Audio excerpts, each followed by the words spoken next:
Welcome, Dr. Johnson here. It's great to see you again for our 24th installment on the hidden power of virtue. And today we are talking about virtue and the demon of low self-esteem. You know, as a counseling professional that's been in this profession for a number of years, I've seen lots of patients. And yeah, they would come in, I could see the low self-esteem within them, but you know, I was really sort of looking for more of a diagnosis, like, well, what kind of depression is this? What kind of anxiety is this? Is this some sort of personality disorder? So I saw the low self-esteem as an appendage, sort of a sidecar of the other things that were being presented to me here in my counseling office. But you know, I've shifted the way I look at low self-esteem now, because I came to the realization that many anyway, of my patients were coming in not because of depression or anxiety or personality disorder. They were coming in because they didn't feel good. They didn't feel good about themselves. Low self-esteem was indeed the primary motivator that was pushing them into my office. Aha! I needed to take a closer look. So here are some of my current thinking about low self-esteem. There's a spectrum of low self-esteem. You know, it's not like you have it or you don't.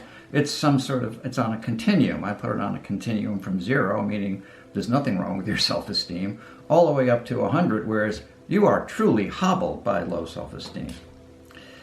So what is low self-esteem? Well, I guess I could define it this way. My self-esteem is my unique, like no other self-esteem, is my personal sum total estimation of my essential worthiness as a human being.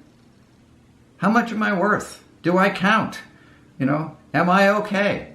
These are the thoughts that are moving through us all the time. And people with low self-esteem come up with pretty negative answers to all of that.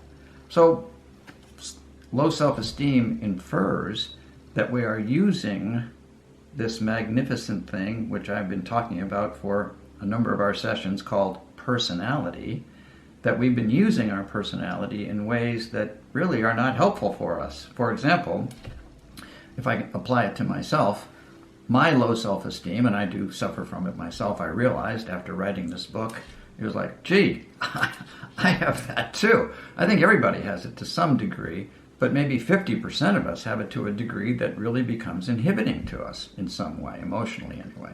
So my low self-esteem would be when the beliefs and attitudes I have about me. They're the perceptions, insights, and views that I have about me. They're the thoughts that I think about me, the feelings that I experience about me, the choices and the decisions I make about me.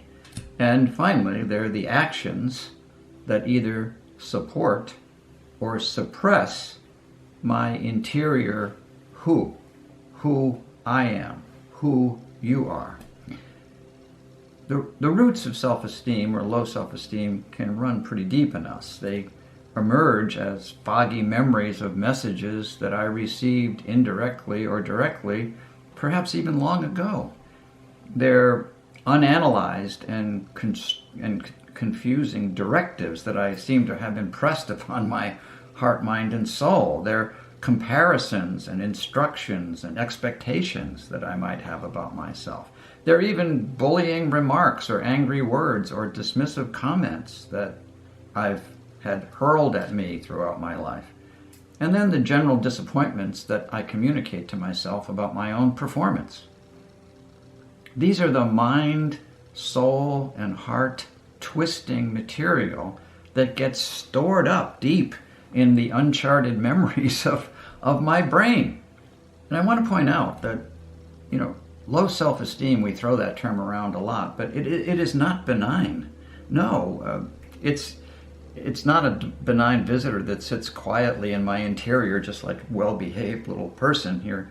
No, it's vicious. Low self-esteem can be vicious. It can be menacing. It's like a guerrilla fighter inside your brain and your heart that strikes your soul in the darkness of the inside of your brain. And this marauder, this internal marauder, arouses my shadows and my compulsions of my personality, and consequently subverts my true self, the who I really am. I start losing sight of that. You know, we've talked before about the notion of having two personalities. I think we have anyway. I'll just summarize them. We've got two. We've got what I call the true self personality, and this is my real, actual, what I believe to be God-given, unadulterated, and simple personality. The other is the one I call the false self personality. This is the one that's been shaped by experience in the world, the good, the bad, all of that that has moved into me. And this false self can only see into the world. So what does this have to do, and how can this be worked in our own personal life? Well, listen to this. My lifelong mission of faith formation and spiritual maturation is to hand over the leadership of my personality from my false worldly self to my true holy self. Now, can I ever do that by myself? No, it's only through the grace of God that that happens to you. You can't do that. And can I, even with God's grace, do this in one lifetime? Probably not. But growth is sequential, and spiritual maturation is the same. So it's an ongoing journey of our life. It never stops. You know, some years ago, maybe many years ago, I read a book that you might remember. The name of the book is I'm Okay, You're Okay. It was a big success when it came out. It was written by Dr. Thomas Harris. And the reason I'm bringing it up is that Harris introduced the notion of the internal critic. He called it the critical parent. Here was the demon within me that was constantly shaking its finger at me in disgust, or showing its red face of anger at all my inadequacies, my failures, my mistakes, and my general insufficiencies in my being. And this critical parent shaking its finger at me, saying, "Richard, you're not doing this the way you should be. You could be doing the whole lot better than that." So I, and every other person who suffers from low self-esteem at whatever level, has this critic, which is saying, "You're so incompetent. You're so self-centered. You're so stupid. You're so clumsy. You're so slow. How many times do I have to tell you? You don't listen. When will you ever learn? You embarrass me. You're too sensitive." On and on. This critical parent will talk to you here. And what does it lead to? Well, after a while, you start believing this stuff. Like, maybe you are incompetent. Maybe your worthiness is always going to be questioned. Maybe you're never going to be comfortable here in this world. Maybe you'll never find peace. And you start saying things to yourself.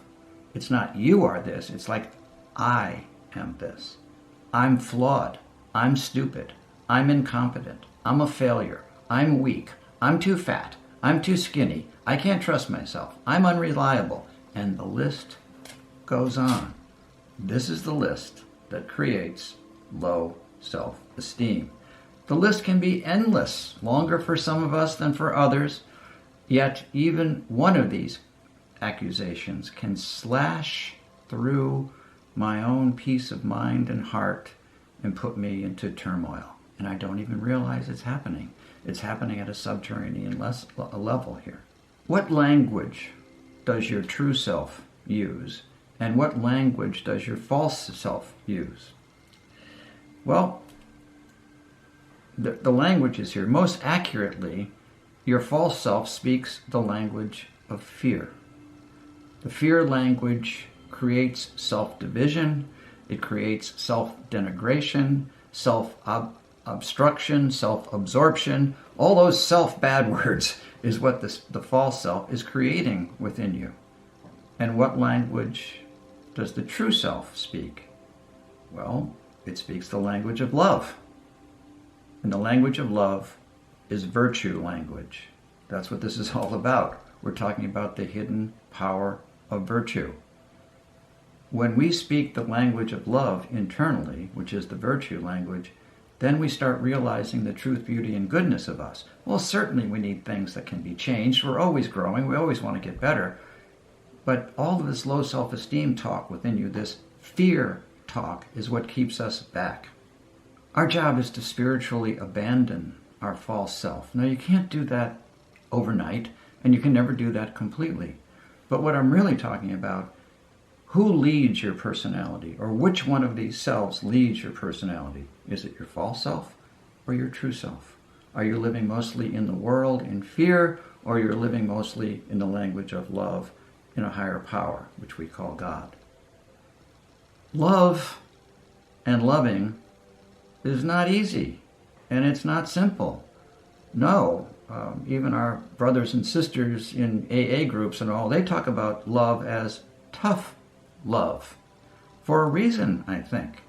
For we are called to push through the fear of letting go of our false self as the leader, quote, protector, and instead gradually giving over the reins of our life to our true self.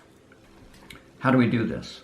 Well, the best way to do this is, number one, you could get my book, Freedom from Low Self-Esteem, little plug there, but it would go into much more depth about this and give you specifics about how you can deal with low self-esteem here.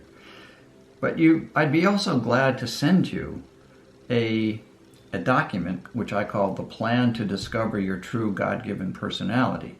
And if you would send me a request for this, then I could send it back to you through an email. Now, what is my email? drjohnson@lifelongadultministry.org. If you got that, drjohnson@lifelongadultministry.org. That'll come directly to you, and I will ensure that I will send this free of charge to you. Thanks so much for listening today. It's been my pleasure. God bless you.